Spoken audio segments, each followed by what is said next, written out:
Subscribe to our YouTube channel and press the bell icon to get the latest updates. I bet you are wondering why am I recording this episode of Cut the Clutter wearing a mask? Because after all, I am in my studio. It's quite safe. I I'm more than 12 feet away from anybody, so I'm not in any danger or risk. You can always be careful, but one reason I'm doing it is that today I'm going to introduce two Corona warriors of a kind to you.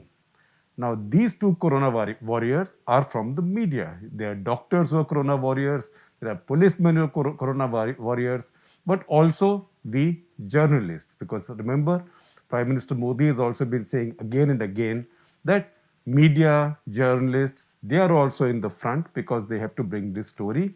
It is very important. Now, the print has a large number of mostly young reporters. And one of these days, I will talk to you about all of them who are out in the field. In fact, we have more reporters out across the country than any other media organization. And they are all volunteers. And if I take out one from them who is very important, and you will meet him just now, if I take that one out, then the average age of all these Corona warriors from the print is just about 25 years or maybe a little less than 25 years. And you know what? They are almost 80% women. Now, this carries some risks because you go out to areas which have quite a bit of infections. Sometimes you peep into ambulances, sometimes you peep into hospitals. Our people don't go into ICUs. We don't like the idea of our reporters wasting PPEs in hospitals and getting into ICUs because we think that's a little bit wasteful. Also, it interferes with the treatment of people who really need all the attention. But that apart, these journalists expose themselves to more danger than most of us working from our offices would ever do. And while they take precautions, they have masks, they have gloves, they use sanitizers, but and that will be the subject of today's Cut the Clutter also. Coronavirus likes density. It likes places where there are lots of people, congregations, cinema halls, parties, bars, public transport, etc., etc. Labor, although I don't call them migrant labor, but that's like a proper noun. Say returning labor who pile onto a truck or a bus. These are crowded places. So reporters expose themselves to that. So two of our people, uh, Praveen Jain, our photo editor, who is he doesn't mind my saying how old he is. He should be a few years younger than me, so late 50s. So Praveen Jain and Simran Surur, who you know because she's the one who was helping me with research on Cut the Clutter before Ayush, who's now doing it, and Anjali Birla came in, and I'll introduce them to you also because I must celebrate my colleagues because without them, I or the print could not have reached anywhere. So, first of all, the two Corona warriors. So, here we are. This is Simran Surur, our reporter, and this is Praveen Jain, our photo editor. You'll be wondering that while we are wearing masks, we don't seem to have sufficient social distance. Now, I'll tell you. Frankly, with these two, I don't even have to wear a mask, and they don't have to wear a mask because these two have done their full quarantine after having been tested positive. They tested positive in Vadodara. They traveled through Rajasthan, through the most corona hit areas, then went to Ahmedabad, then to Vadodara. Then these two and the driver were tested, and all three came out positive. They were asymptomatic. They spent 2 weeks in the quarantine, were tested twice after that, negative. So they now have an immunity, not certificate, but they have now a certificate from doctors saying they have recovered, they are non-infectious. Yet, so as not to set a bad example for anybody, these two also wear masks in the newsroom, and I too do so. So, at some point, uh, one of us will do a longer conversation with them on their experiences. But I thought it's important that you see them and you talk to them or listen to them just for half a minute each. So you know that this is a bad virus, but it's nothing to be so mortally scared of. With willpower and with confidence, with good doctors, you can handle it. So, two bright, brave journalists of two different generations. This one almost the same generation as mine, thoda chota hai, and this one younger, more than a decade younger than my younger one. So there you are. Praveen, Yeah. क्या हुआ बताओ जरा हमें. नहीं, because ना we are traveling in the most dangerous area, all over the Rajasthan and आप you went to Ahmedabad. आप you went मैं to तो पहले यूपी गया था. अजमेर, हाँ. Jaipur, Ajmer, Jaipur and then Kota. कोटा. कोटा के बाद हम निकले थे अपना इधर उदयपुर. हाँ. उदयपुर उदयपुर के बाद हम निकले थे अहमदाबाद. अहमदाबाद हमने सारे हॉटस्पॉट एरिया कवर किए जहाँ पर जर्नलिस्ट जाते ही नहीं थे. एंड लोगों की ना उम्मीदें इतनी थी कि हम उनसे बात करें, हो सकता है अहमदाबाद में लग गया होगा हमको. और जब हमको वडोदरा पहुँचे तब हमने जब टेस्ट कराया तो तीनों के तीनों हमको पॉजिटिव. और डर लगा जब पॉजिटिव आए? नहीं, क्योंकि मेंटली मैं सिमरन को यही बोल रहा था कि है ना हम मेंटली प्रिपेयर थे, क्योंकि हॉटस्पॉट एरिया में हम जा रहे थे तो हमको बिल्कुल भी डर नहीं लगा. एक चीज़ मैं बोलना चाहता हूँ उनके लिए कि कोई भी अगर आपको कोरोना हो जाता है, mentally you should be prepare everybody. तो आपकी आधी से ज़्यादा 80% प्रॉब्लम इज सोल्व. अगर आपको जहाँ भी टेंशन आ जाती है तो तब आपके बॉडी केयर उसी हिसाब से रिएक्ट करने लगती है. You need willpower to fight the Willpower virus. to fight. Simran, you tell us what happened. I think, like Praveen said, what really helped was being mentally prepared for the possibility of catching it. Like we knew that we were exposing ourselves to this virus. I was in fact feeling a lot more confident also because I'm young and the stats are on my side. I was in fact more worried about Praveen and our driver Anil, who's also in his late 50s. But I happened to have no symptoms. For the most part, I'd lost my sense of smell, which was a bit strange, and I felt a little fatigued now and then. But apart from that, I was okay, and that really helped me stay positive. So, did you ever think that maybe you should not have come on this assignment? No. No. Yeah. Yes, this one I know. And both of them, I can tell you, if I ask them what do they want to do next, what do you want to do next? Yeah, I'd like to go back.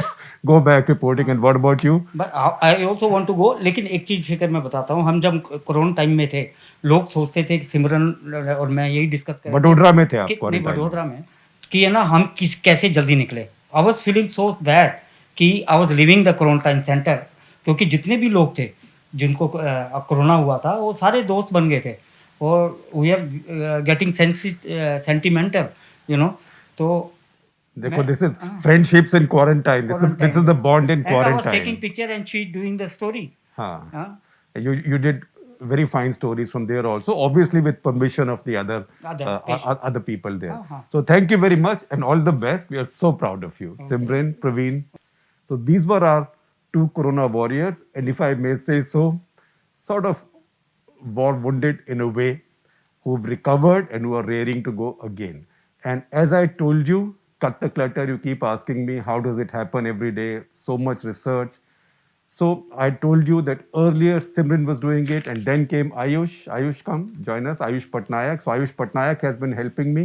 Ayush Patnaik is an intern, and we also have Anjali Birla now. She's an intern too. So these two, sometimes the challenge for them is to read my mind in terms of what I might be wanting from them, but they are doing a stellar job, and I am the one who gets praise all the time, occasionally brickbat. So all the praise that comes my way actually should go to people like these. Brickbats I will keep.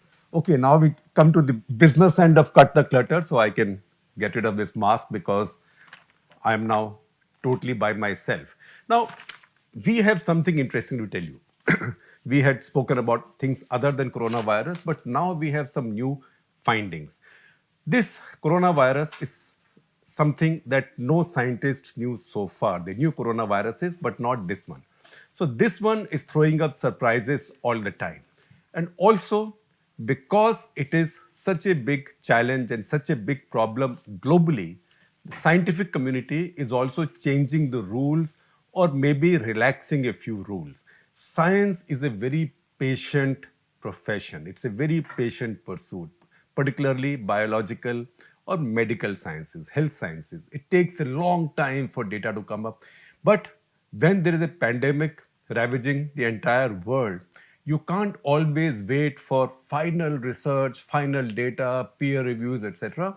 So, whenever doctors or scientists find something, they immediately publish it in preprints or in statements so that their peers around the world get to know what is happening. It is because of that that clinicians around the world are learning to deal with the disease in different ways. For example, now fewer of them use ventilators.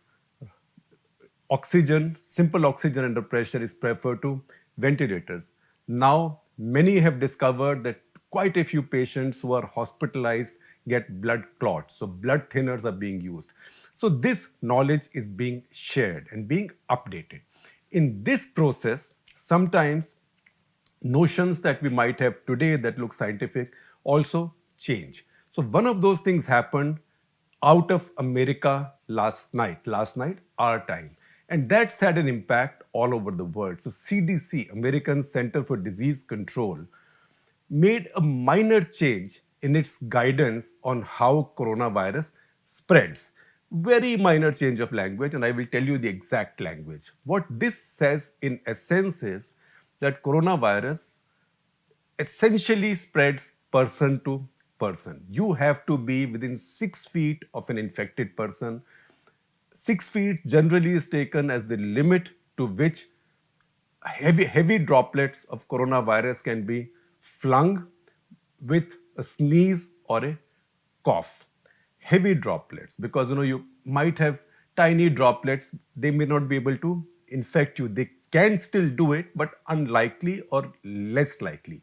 So that's why coronavirus, as I said earlier, likes density. It likes people together. And when they are together, one is infected, then it can spread in that area. But the new guidelines say that the chances that you might get it from surfaces, that means the top of your desk, the cup of your teacup, a package that you might get from Amazon, or your newspaper, or your phone, that possibility is much less than what was imagined before. So you might still be able to pick up some virus from there, but unlikely that this will infect you, because it now seems that this virus becomes inactive quite quickly once exposed. Remember, there were 2 studies before this. One was an American Homeland Security study that we had shared with you that said that virus in a dry environment does not survive for very long, dies very quickly, while its genetic material stays there. And similarly, in episode 441, we had talked about the German district of Heinsberg, which we had said is like the Wuhan of Germany, because that's where the first case came, and that's where the first spread came. It became a big cluster, and there were a bunch of studies from Heinsberg that showed that while scientists were able to pick up remnants of the virus from door handles, desks, desktops, books, things like that, they were not able to replicate that virus in the lab, leading to the conclusion that that virus was non-infectious. So it's one thing to pick up a virus, test picks up genetic material from the virus, but what's been picked up from these surfaces was not live virus. Live virus is a misnomer because the virus is not really a living being by itself. Nevertheless, live infectious virus, it was viral material. So once again, CDC now has changed its guideline, and I will tell you how subtly this has changed. So while earlier they said it can spread from surfaces, now they say virus does not spread easily from touching surfaces or objects. It also goes on to say does not spread readily. So this has caused an immediate flutter because once again, as I keep telling you all the time, this is a polarizing virus because the world is very polarized. So say in the American debate, Trump is on one side, the right, which believes that maybe the fear of the virus is exaggerated. Ditto for Boris Johnson in Britain, whereas the others accused them of taking the virus lightly. So this caused a flutter because a lot of the Trump supporters stood up and say, see, we told you this was exaggerated. So there is caution already coming up from scientists who say that this doesn't mean that you should let your guard down. You should keep washing your hands. Certainly stop don't be paranoid about your newspapers, packages, but if you still feel more relaxed quarantining the package that comes to you for a day, go ahead and do that. But chances that this can spread from there is much less now. So here are some other scientists talking. There is Dr. William Schaffner, who is a virologist who's been quoted by Fox News, who says person to person transmission is like a highway. A lot of traffic can move on it. Touching infected surfaces are like little paths. So very little traffic can move there, but maybe it can still move there, but the fear is much less. Now the CDC spokesperson, who's Kristen Nordlund, she says this change has come. It's a product of internal review and usability testing. And then she says that transmission language hasn't changed, that this is essentially still human to human. So these are the important findings now. So once again, you have to be most careful when you are close to other people. Keep that physical distance of 6 feet because there is a lot of talk about virus being in the air, that you can sniff it from the air in a park or someplace. But it cannot happen unless you have someone infected very close to you who's releasing this virus in a sneeze or cough or close contact. So technically, you can say that this virus can also float in the air, but that will happen in highly aerosolized environments. That is what Dr. Soumya Swaminathan, the chief scientist at WHO, had also said in a off the cuff. That say in operation theaters, in ICUs, or in critical care sections where you're putting medical personnel who are putting patients on the ventilator or under oxygen, because then oxygen is being pumped under pressure. It's possible that this virus squirts out with oxygen and gets aerosolized, and you get a lot more of it in the air and you can get infected. Otherwise, it's not possible. Once again, to explain to you what the distinction is, I'm using a tweet from Dr. Fahim Yunus, who heads infectious diseases in University of Maryland. We keep quoting him all the time. He's a doctor of Pakistani origin. So this is a tweet from him where he says that you might still say technically that this virus can fly in the air. But if other bugs like say tuberculosis fly in the air like an eagle, this one flies like a chicken. So this can't go very far. So that is what we have to remember. With this, there is one more study that's come out again from the Center for Disease Control, because now more and more data is becoming available. Because every passing week, you have more data on what this virus is doing and how the patients are responding. So this is interesting. It says 1/3 of the people tested are purely asymptomatic.